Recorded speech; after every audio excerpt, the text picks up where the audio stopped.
லாவண்யா. வசந்த கால நினைவுகள் என்றாலே அவளுக்கே முதலிடம். அவளை கடைசியாக பள்ளி இறுதித் தேர்வில் பார்த்த ஞாபகம். கொட்டாங்குச்சியில் செய்த சாதத்தை கூட முதலில் எனக்குத்தான் பரிமாறுவாள். அவள் பள்ளி வரவில்லையா?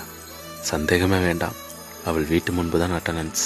அவள் பயன்படுத்தும் பொருட்கள் மட்டும் என்னை பல முறை திருடனாக்கியுள்ளது. பேருந்தில் ஒலிக்கும் ஹாரி ஜராஜின் பாடலுக்கு மட்டும் புன்னகையோடு முணுமுணுப்பாள்.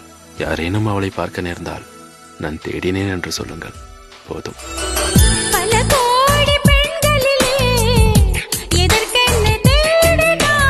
நான் தேடும் பெண்ணாக நீதானே தோன்றினாய்.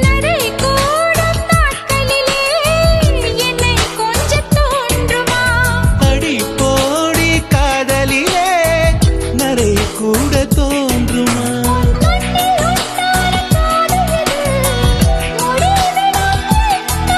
என் நெஞ்சில் உண்டான காதல் இது நெஞ்சை விட்டு போகுமோ?